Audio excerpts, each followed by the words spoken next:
Hello and welcome back, ladies. If you're new here, my name is JAKS and this is where I've been sharing our journey through infertility, IVF, parenting, adoption, and now pregnancy with all of you.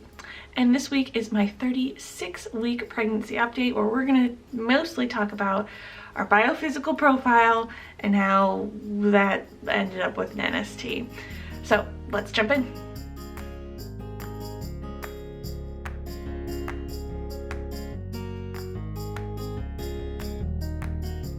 Before we get started with the normal baby update, mama update, family update, I wanted to throw something out to all of you, and that is what you'd like to see post-baby from this channel. I started this channel, 3 years ago, to show our journey to growing a family, and with Kingsley joining us here soon, that'll kind of be at least a pause point in our journey to grow our family. So I've been thinking about what I want to do going forward, but I'm kind of interested to hear from you guys whether you want more adoption and infertility content, even though that's not what we're going through. If you still want to follow our family and you want just, odd vlogs or things like that, I'm interested to hear kind of your guys' take on all of it. So leave that in the comments below. And thank you so much for watching to begin with and for your feedback. It helps me kind of gauge where you're at and who my audience is, because I think it's changed quite a bit over the last few years as people originally joined for infertility stuff, and some of you have gotten to become parents. It's hard for me to gauge anymore who's at what point in their journey and what they're looking for. So just let me know. Now let's get into the normal baby update. Baby Kingsley is about the size of a chihuahua this week, and he should be weighing in around 5.5-ish pounds. And like I said, we had our biophysical profile yesterday. So I'm exactly 37 weeks. I always film these at the end of the week. So we had our first biophysical profile yesterday, and we didn't pass. At least not at first. The biophysical profile looks at a few different things via ultrasound, and while he did everything else perfectly, his heart rate was good, amniotic fluid was a 15, he went up between 5 and 25. His kidneys looked good, his stomach looked good, all of that looked great. He refused to practice breathing, which is one of the markers for the biophysical profile. They give him 30 minutes, so yes, I was on ultrasound for 30 minutes to practice breathing for an interval of 30 seconds, and he would not.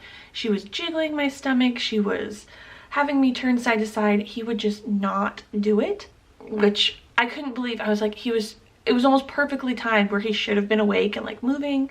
I was like, oh, this will be great, we'll be in and out. No. So we failed that portion, which got us a 6 out of 10 on our biophysical profile as far as points go. So then I bumped over and I talked to the nurse midwife, because my doctor was at the other location yesterday.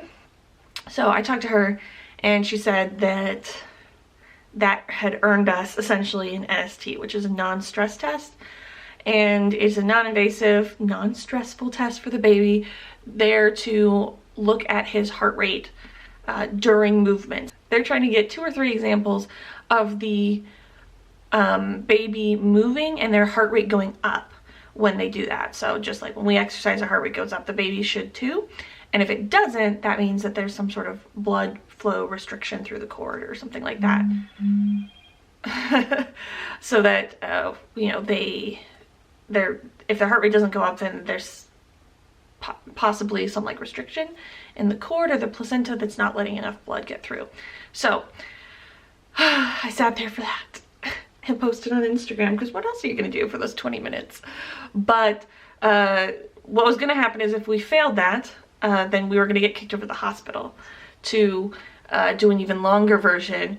And I almost wanted to ask her, can we go to the hospital that we want to give birth at? Because that's by the clinic where my doctor was at, actually.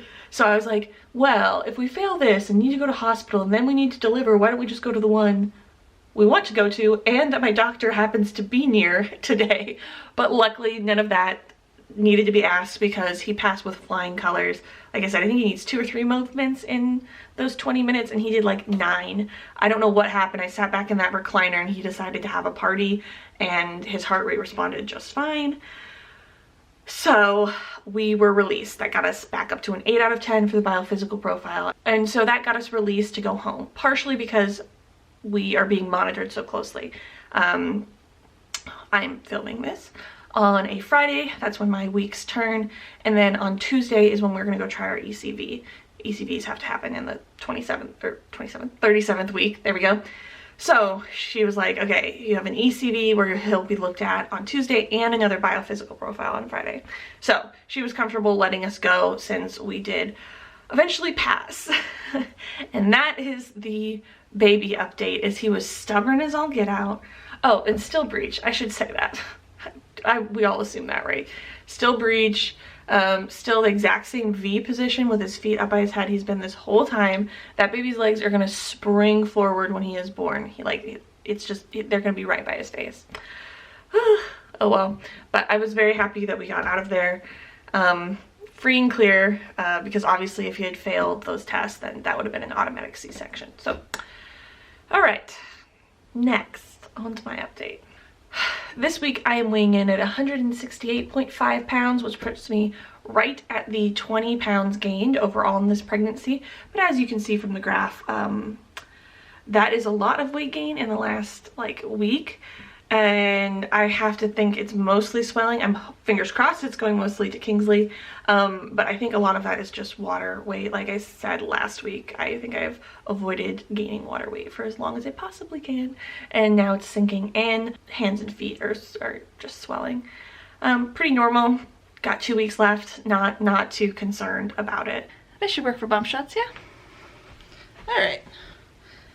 This is what we're looking at from the side with the shirt on. Still, oh, here, let me see where he is.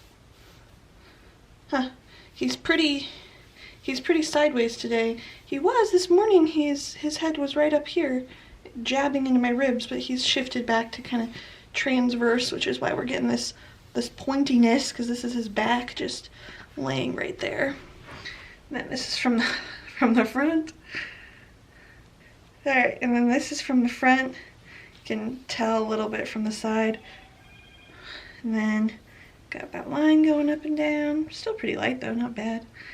And then from the side, still carrying super high because he's right here, as you can probably tell. It's just so weird. From my view, the top down, I can see that this side sticks out more than this side, because this is where his head and back is, and then his butt goes down there. But yep, we're getting close. As you saw in last week's video, I do have our hospital bags packed, and every time we go for those tests now, biophysical profiles and obviously the ECV, we are fully packing our hospital bags and have them in the car. So when we were having that biophysical profile, the husband was in the car with our bags fully packed, we were ready to roll if we needed to. Since those are kind of high risk moments, I don't want to have him shuttle back and come forward. I just want him there. If there's only 3 of them, I figured it's worth it for peace of mind. Restless leg syndrome update. So last time I was testing out the new medication that my doctor gave me, and it made it so much worse. But that finally got me thinking about why. And this is probably not relevant to anyone else. This is just a weird quirk with me. But it finally made me realize that I have a weird reaction to Benadryl. Last summer before, I had such severe allergies. I tried taking a Benadryl allergy medication, and it dried out my system so much that my eyes just became so poofy. It physically made the doctor who see me cringe. He's like, oh, that looks not great. I was like, that's not what you want to hear. I know it's not great. I was putting ice packs on my eyes because they were so swollen, so itchy. But we finally figured out it was just a chain reaction with the Benadryl I was taking, or the Benadryl allergy, and that it was drying out my system, making me more itchy, so I was taking more medication, and it was just this cyclical response. So we took that out. They gave me something else. I can't remember. Doesn't matter. Whatever. Fixed my eyes. Cool. By taking this stronger medication that my doctor gave me that was in the Benadryl family, and making it worse, it made me think of that and realize that the Tylenol PM I'd been taking also had Benadryl in it. And that's exactly when my restless leg syndrome started. So over the last week, I have finally been able to get some relief because I've switched to normal Tylenol and back to Unisom, getting rid of all those Benadryl-based medications, and hallelujah, I can get a 4-hour stretch of sleep at night all at once without like getting up or waking up or going to the bathroom.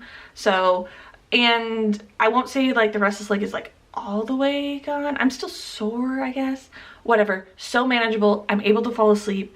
And yeah, I get 4 hours of sleep like in a row, which is all you need because, you know, parent life, that's what we've been trained for. So I am very thankful that I'm getting that stretch of sleep because I'm sane.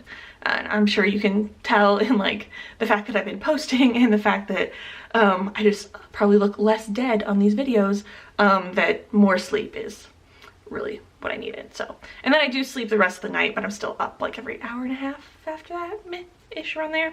So not a cure-all, but definitely way more sustainable for these last few weeks. And like I said, probably not anyone else's like cure to their restless leg, but I didn't want to just leave it there and like pretend like that had fixed everything, because it didn't. But it did. It made it worse, which made me think, which got me to my own conclusion about how to fix it. So all in all, worked out. And family update. As I film this, it is my wedding anniversary actually. So the husband and I have been married for 5 years and together for 11 years. And you can pop over to Instagram to see our cute wedding photos. But we're going out to dinner tonight and that's kind of it. Grandparents are gonna take Evie just for a bit so we can go get my husband's absolute favorite Mexican dinner. And then unfortunately he needs to put in some time at work for the weekend. It's also Mother's Day, so I'm gonna go spend that with my mom and Evie. So, you know, we have a very busy weekend planned ahead of us, which is good because I'm just counting down the days, the hours until we go get that ECV, because I think that'll be a big turning point. I think yeah, that's a big decision point, right? Oh, I'm anxious for that. But I'm also, yeah, I'm just anxious for that. I'm glad we get to celebrate one more anniversary. I was worried a little bit that we were gonna get a baby for our anniversary. But I'm glad we get to celebrate this one, even if it is just something small.